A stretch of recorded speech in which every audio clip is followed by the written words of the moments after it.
Hey guys, so welcome back. So today we are going to be doing a front brake replacement on this 2018 Cadillac CT6. This does have the 3-liter twin turbo V6 in there.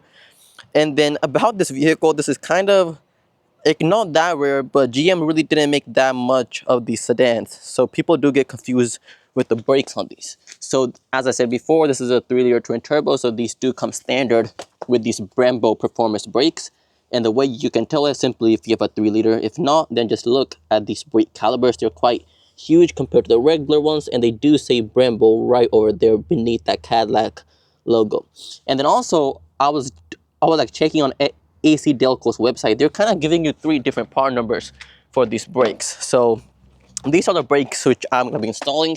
You can look at these part number. This is directly from Brembo. You can also order them from directly from GM. They will like have like their own part number on it, but it will still say Brembo, and they're at $235 for just the front. So that's kind of overpriced. Well, I just picked these up for $60 on eBay, and you can probably get them around $120 or $100 on Amazon. So and these are the brakes.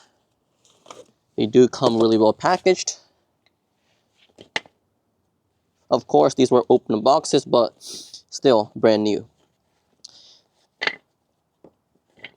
These are the brakes, and the part number is also right over here if you want to order for your own vehicle. And then guys, always go with OEM. Of course, this is kind of OEM because it does accept Brembo brakes.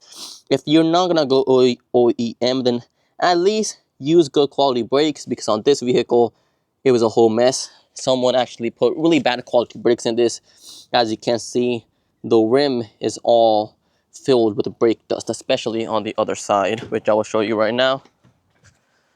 As you can see, this is all brake dust covering this. So we already replaced the rear brakes. If you want to check that video out, I will also leave a link down below as well. And then also guys, before you jack up the vehicle, always put on your parking brakes. Even this is an all-wheel drive vehicle, it's still just safe to put on the parking brakes. We are going to put our jack right over here. And then also don't forget the jack stand just in case. And of course, we do have these 5 lug nuts. They do take the 22 size. And we're using this DeWalt impact wrench.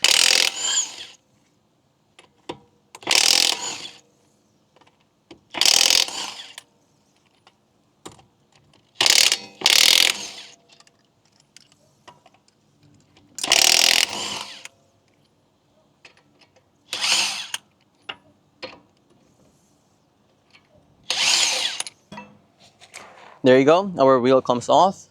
And then right over here on the brake caliper itself, we do have these 2 pins which are actually locking it in place. Just use like a small impact to put it over here, and then hit it with the hammer lightly.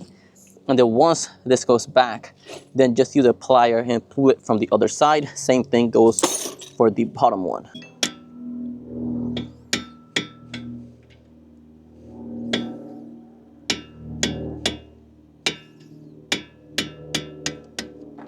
There you go, we just tap lightly on the top one, and as you can see, it did push it off.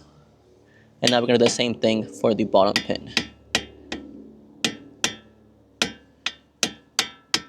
There you go, as you can see, this thing has a ton of brake dust from those off-brand brakes that they used previously. As you can see, once we just pull it with the plier, it comes right off. And then once we have the top one off, the bottom one is actually easier to pull, because this bracket is actually like the spring in there, keeping them kind of in place so they won't move while the vehicle is in motion. And now the other crucial step is you can also use like a special tool for this, or you can just use like a small screwdriver to actually push those brake pads in. So in return, it will actually just like compress those brakes. Now once we're done, you simply just pull them out, and as you can see, these things were fully toasted and all of that brake dust in there.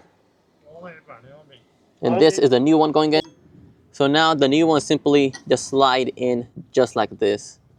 And now we're gonna do the same thing for this side. There you go. These ones also come out.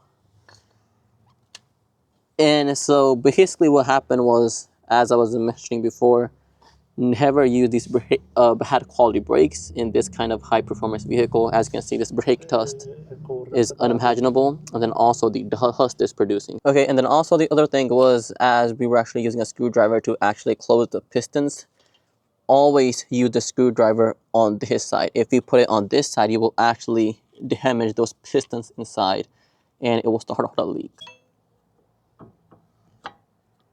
There you go. These also simply slide in just like that.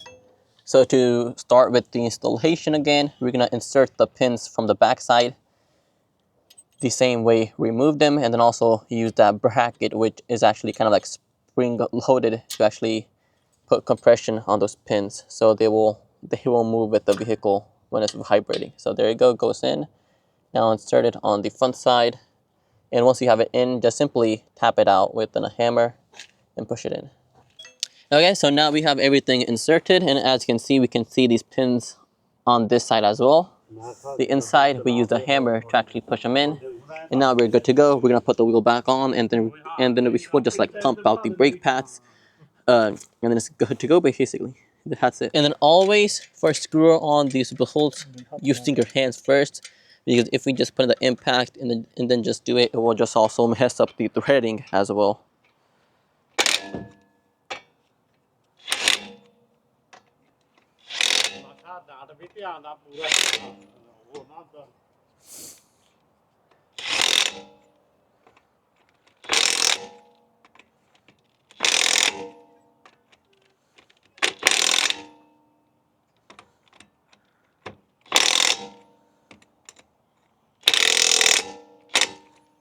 So now inside the vehicle, I'm gonna start the vehicle first right now, and now I'm gonna actually push on the brake pedal till it gets hard, then release it again.